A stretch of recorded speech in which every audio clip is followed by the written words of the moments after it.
Assalamualaikum warahmatullahi wabarakatuh. Perkenalkan, saya Monika Triutami dari kelas 4A1. Baiklah, pada video kali ini saya akan mempresentasikan hasil dari resum kedua jurnal, yaitu mengenai sinar UV. Jurnal yang pertama berjudul Analisis Pengaruh Tutupan Awan Terhadap Radiasi Matahari di Kota Pontianak. Kemudian jurnal yang kedua berjudul Pengaruh Paparan Sinar Ultraviolet Terhadap Kesehatan Kulit dan Upaya Pencegahannya. Tinjauan literatur. Dalam konteks penelitian ilmiah, dua jurnal yang dianalisis dalam tulisan membahas dua aspek utama dari radiasi matahari, yaitu pengaruh tutupan awan terhadap radiasi matahari serta dampak sinar UV terhadap kesehatan kulit manusia. Jurnal yang pertama menganalisis pengaruh tutupan awan terhadap radiasi matahari di Kota Pontianak, di mana mengkaji bagaimana kondisi atmosfer, khususnya tutupan awan, mempengaruhi jumlah radiasi matahari yang mencapai permukaan bumi. Penelitian ini sangat penting karena radiasi matahari merupakan sumber energi terbarukan berpotensi dimanfaatkan dalam pembangkit listrik tenaga surya atau dengan singkatan PLTS. Kemudian pada jurnal yang kedua, pengaruh paparan sinar ultraviolet terhadap kesehatan kulit dan upaya pencegahannya, berfokus pada dampak biologis dari paparan sinar UV terhadap kulit manusia serta pentingnya perlindungan kulit dengan penggunaan sunscreen. Pemahaman tentang sinar UV menjadi krusial mengingat peningkatan kasus kanker kulit akibat paparan sinar UV yang berlebihan. Radiasi matahari dan pengaruh tutupan awan. Radiasi matahari yang mencapai permukaan bumi sangat bergantung pada kondisi atmosfer, di mana termasuk keberadaan awan. Penelitian di Kota Pontianak yang terletak di garis khatulistiwa menunjukkan bahwa tutupan awan memiliki peran penting dalam menentukan jumlah radiasi matahari yang diterima. Dalam penelitian ini ditemukan bahwa yang pertama, tutupan awan rendah memiliki korelasi negatif kuat terhadap radiasi matahari dengan nilai negatif 0,73. Kemudian yang kedua, tutupan awan menengah memiliki korelasi negatif 0,69. Yang terakhir, tutupan awan tinggi hanya memiliki korelasi negatif 0,22 yang menunjukkan bahwa awan tinggi kurang efektif dalam menghalangi radiasi matahari. Penelitian ini dilakukan menggunakan data satelit dari ECMWF dan NOAA untuk memantau pola radiasi matahari dan tutupan awan dari tahun 2012 hingga 2016. Berdasarkan hasil yang diperoleh, rata-rata radiasi matahari di Kota Pontianak adalah 664,46 watt per meter kuadrat. Selain itu, penelitian ini juga menyoroti dampak fenomena angin muson yang mempengaruhi tingkat radiasi matahari. Dampak sinar UV terhadap kesehatan kulit, yaitu sinar ultraviolet kan merupakan bagian dari spektrum elektromagnetik yang memiliki panjang gelombang lebih pendek dari cahaya tampak, namun lebih panjang dari sinar X. Sinar UV terbagi menjadi 3 kategori utama, yaitu UVA, UVB, dan UVC. UVA 320-400 nanometer, yaitu menembus lapisan kulit lebih dalam dan berkontribusi terhadap penuaan dini serta kerusakan sel kulit. Kemudian ada UVB di mana 250-320 nanometer memiliki energi lebih tinggi dibanding UVA dan dapat menyebabkan sunburn serta meningkatkan risiko kanker kulit. Yang terakhir yaitu UVC kurang dari 250 nanometer, yaitu sangat berbahaya karena sebagian besar diserap oleh lapisan ozon sehingga tidak mencapai permukaan bumi. Paparan sinar UV yang berlebihan dapat menyebabkan berbagai gangguan kesehatan kulit, mulai dari efek akut hingga kronis. Efek akut yaitu seperti sunburn, kemerahan pada kulit, dan peradangan akibat paparan sinar UV dalam waktu singkat. Kemudian efek kronis yaitu penuaan dini, photoaging, hiperpigmentasi, dan kanker kulit. Dalam penelitian yang dilakukan di SMA Negeri 3 Padang, ditemukan bahwa kesadaran siswa terhadap bahaya sinar UV masih rendah. Hanya 40% dari 1095 siswa yang secara rutin menggunakan sunscreen dengan tingkat penggunaan lebih tinggi pada perempuan dibandingkan laki-laki. Di sini terdapat beberapa faktor yang mempengaruhi kesadaran, yaitu kurangnya pengetahuan tentang bahaya sinar UV, kemudian kebiasaan berjemur yang dilakukan tanpa perlindungan. Kemudian yang terakhir, persepsi sosial bahwa penggunaan sunscreen kurang maskulin terhadap laki-laki. Sunscreen bekerja dengan menyerap atau memantulkan sinar UV menggunakan bahan seperti titanium dioksida dan zinc oksida. Sunscreen berspektrum luas dapat melindungi kulit dari UVA dan UVB, sekaligus mencegah kerusakan radiasi UV. Kemudian pentingnya pemanfaatan energi matahari dan perlindungan kulit. Pemanfaatan energi matahari memiliki potensi besar dalam berbagai sektor, terutama dalam bidang energi terbarukan.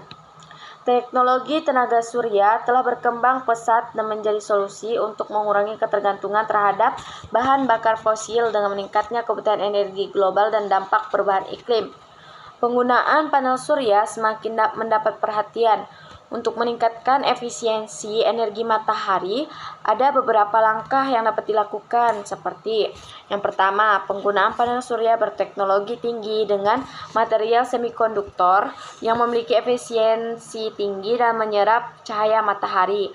Yang kedua, integrasi sistem penyimpanan energi seperti baterai lithium ion yang memungkinkan penggunaan energi matahari pada malam hari atau saat cuaca mendung. Kemudian yang ketiga, pengembangan panel surya. Pengembangan panel surya fleksibel yang lebih ringan dan dapat dipasang di berbagai permukaan, termasuk kendaraan listrik dan perangkat elektronik portable. Kemudian yang keempat, pemanfaatan teknologi dual axis tracking yang memungkinkan panel surya mengikuti pergerakan matahari secara optimal sepanjang hari. Nah, sementara itu, perlindungan kulit dari sinar UV menjadi aspek penting dalam kesehatan manusia. Paparan sinar UV yang berlebihan dapat menyebabkan penuaan dini, kerusakan DNA, dan kanker kulit. Oleh karena itu, ada beberapa langkah perlindungan yang dapat dilakukan. Yang pertama, menggunakan sunscreen dengan SPF tinggi yang mampu melindungi kulit dari sinar UVA dan UVB. Kemudian, mengenakan pakaian pelindung seperti baju lengan panjang, topi yang lebar, dan kacamata hitam dengan perlindungan UV. Untuk langkah berikutnya, yaitu menghindari paparan sinar matahari langsung pada jam-jam berbahaya, yaitu diantaranya pukul 10.00 hingga 16.00.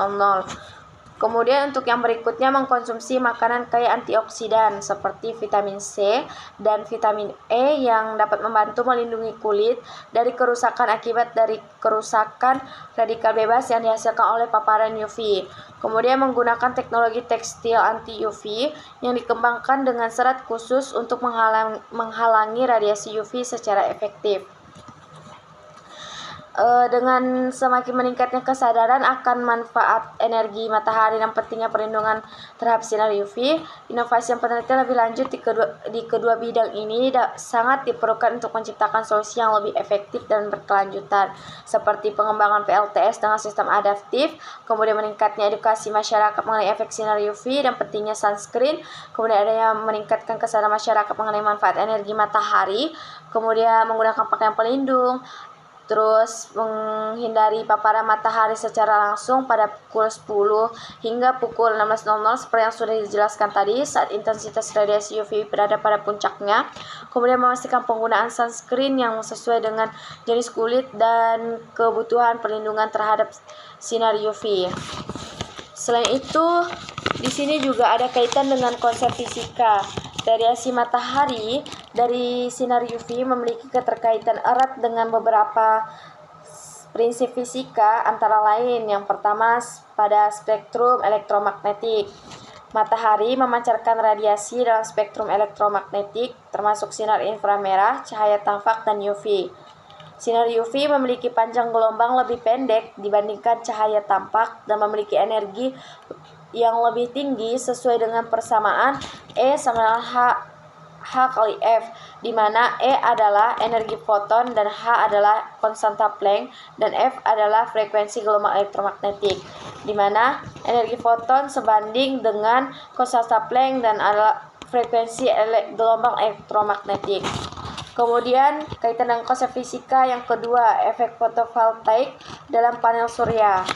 Prinsip konversi energi matahari menjadi listrik dalam sel surya berdasarkan efek fotovoltaik, yaitu saat foton menumbuk bahan semikonduktor dan membebaskan elektron menciptakan arus listrik. Efisiensi panel surya bergantung pada panjang gelombang cahaya yang diserap dan material semikonduktor yang digunakan. Kemudian untuk kaitan dengan fisika yang selanjutnya, yaitu interaksi sinar UV dengan kulit. Nah, sinar UV dapat menyebabkan ionisasi molekul dalam sel kulit dan menimbulkan mutasi DNA yang berpotensi meningkatkan risiko kanker kulit. Sunscreen di mana bekerja dengan menyerap dan memantulkan sinar UV dengan menggunakan bahan seperti titanium dioksida dan seng oksida. Efek ini berkaitan dengan hukum Planck dan efek fotoelektrik di mana energi foton tertentu cukup untuk mengionisasi molekul kulit. Kemudian untuk kaitannya dengan konsep fisika yang terakhir, yaitu pemantulan dan absorpsi gelombang. Awan, atmosfer, dan bahan di permukaan bumi mempengaruhi bagaimana radiasi matahari dipantulkan atau diserap. Efek ini menjelaskan mengapa pada kondisi tutupan awan yang tebal, radiasi matahari yang mencapai permukaan bumi lebih rendah dibandingkan dengan kondisi cerah. Kesimpulan dari kedua jurnal yang telah diresum yaitu kedua jurnal ini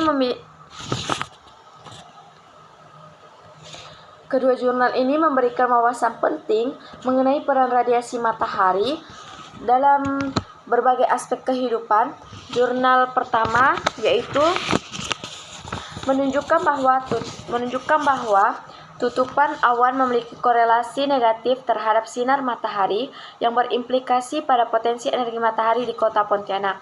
Sementara itu, jurnal kedua menyoroti dampak negatif dari paparan sinar UV terhadap kesehatan kulit dan perlunya edukasi lebih lanjut mengenai penggunaan sunscreen. Dengan memahami hubungan antara fisika radiasi matahari dan dampaknya terhadap lingkungan serta kesehatan manusia, kita dapat mengambil langkah-langkah yang tepat untuk mengoptimalkan pemanfaatan energi matahari sekaligus melindungi diri dari efek buruk sinar UV. Oleh karena itu, penelitian lebih lanjut diperlukan untuk meningkatkan efisiensi teknologi energi surya serta meningkatkan kesadarannya masyarakat tentang pelindungan kulit dari radiasi UV. Baiklah, sekian dari presentasi mengenai hasil resum kedua jurnal yang telah saya jelaskan. Sekian, saya ucapkan terima kasih. Mohon maaf apabila ada kesalahan. Wassalamualaikum warahmatullahi wabarakatuh.